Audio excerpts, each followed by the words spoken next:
because it achieved one and a half of those three objectives. First achievement is that this capsule and these two astronauts went into space for 2 weeks. Let me get that picture out. Now, the crew for the Gemini 7, or these two guys here, the guy on your left is Jim Lovell, the guy on your right is Frank Borman. On this mission, both of these guys are rookies. This is the first time they've gone to space. Now, Jim Lovell, take a closer look over here. You might know better as Tom Hanks, right? Because Jim Lovell later became commander of what? Apollo 13. Is it a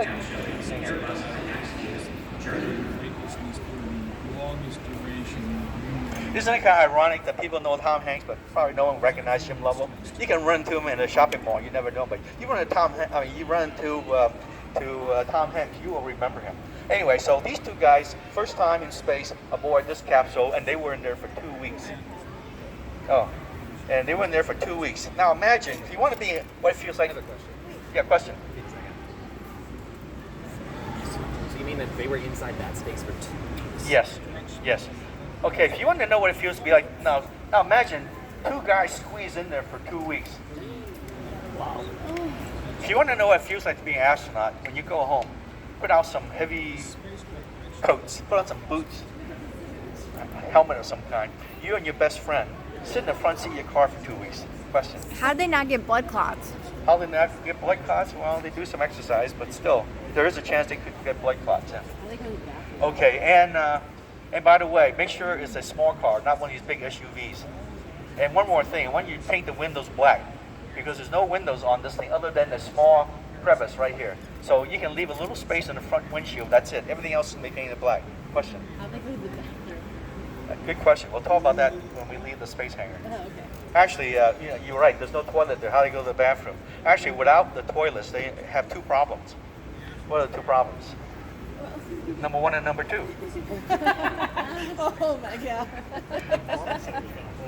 Yeah, we'll solve that problem a little later. Show you how they do it. Okay, so yeah, imagine being there for 2 weeks. By the way, there's no in-flight entertainment. There's no tablets back then. You can play Mario Brothers. You sit there in the can looking out this little window, and that's it for 2 weeks. Okay, so that's what they did for 2 weeks. The other half objective that Gemini 7 achieved was a space rendezvous with Gemini 6. Gemini 6 had problems, and so its launch was deferred. Gemini 7 was launched, and they decided on the last minute to have Gemini 6 and Gemini 7 do a rendezvous in order to fulfill that part of the objective. So about a week after Gemini 7 was launched, Gemini 6 was launched in a hurry, and the objective is for Gemini 6 to locate Gemini 7 while it's in orbit, and then approach it as if they were going to do a hookup. Here's a picture of that historic moment.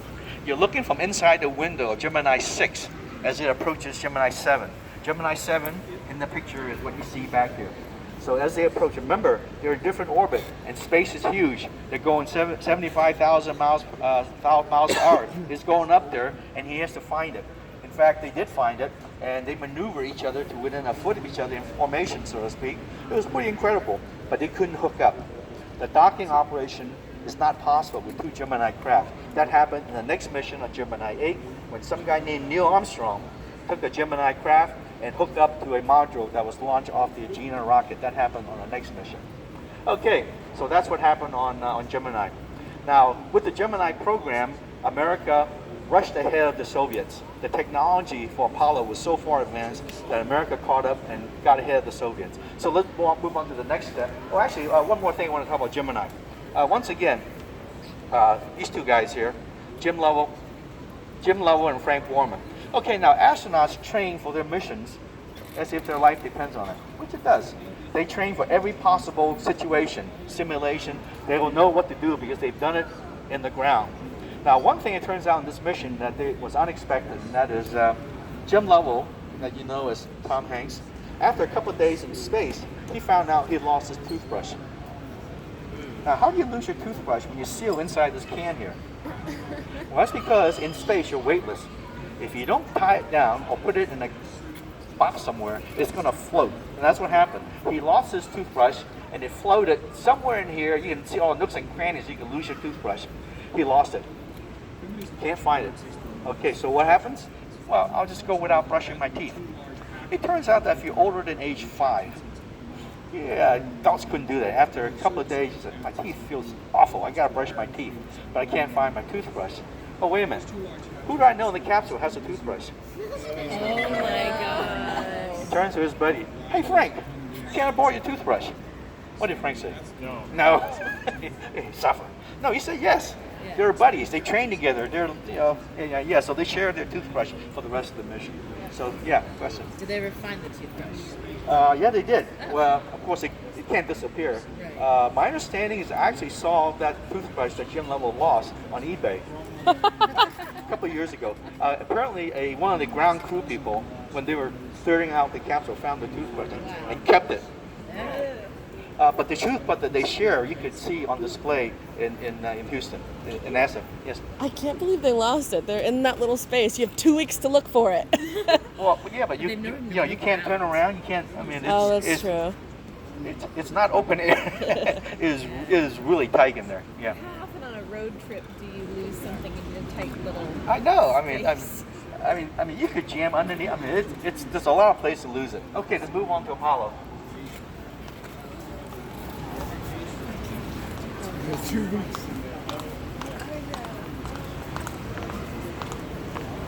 Where are we at? 6:30. Okay, as I mentioned earlier, this is the 50th anniversary of the Apollo 11 landing on the moon. And the 3 guys that did it are right here.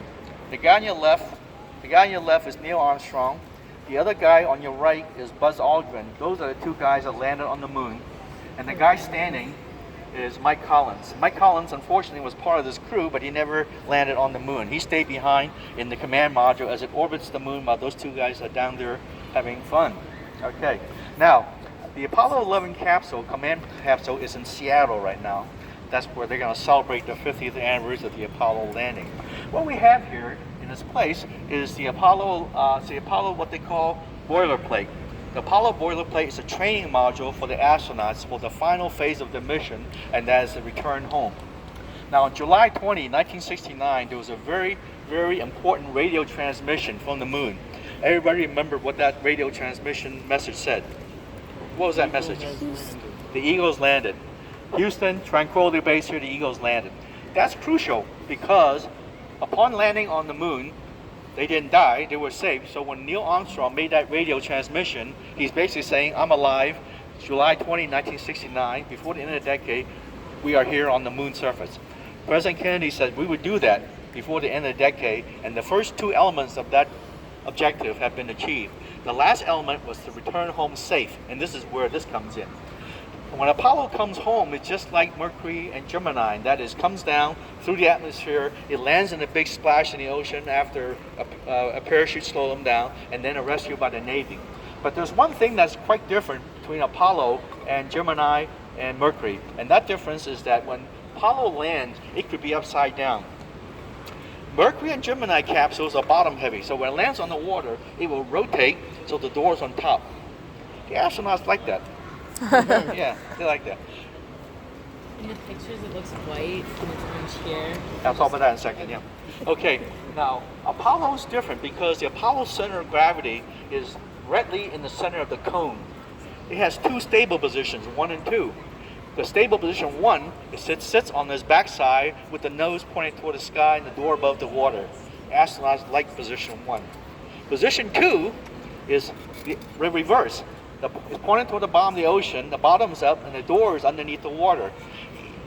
It's stable on either side. Okay, now of course the astronaut said, I do not want it in position 2, I want it in position 1. Now how is it possible that it could be upside down? Because when it comes down, you know it's hung by the nose, and it lands on its backside in the water. How could it be upside down? Well, that's because when you come down on a parachute, you're never coming straight, because it's all wind. So you always come down at an angle of some sort. Maybe it's steep, maybe it's not, but you come down at an angle. When you hit the water surface isn't like flat like this. You're in the ocean, the water surface is like this. So when it hits the water, there's a good chance you're going to hit on edge and you're going to flip over. Okay, is that possible? Yes, quite likely. In fact, here's the Apollo 11 capsule right after it hit the water. Where's the nose? The nose is upside down. hit and it flipped over, just like the engineer said it might. Okay, because they knew it could happen, what did they do? Well, when it hits the water, the immediate things that happen is that 3 balloons inflate. 1, 2, and then one behind it. You can't see it from your angle.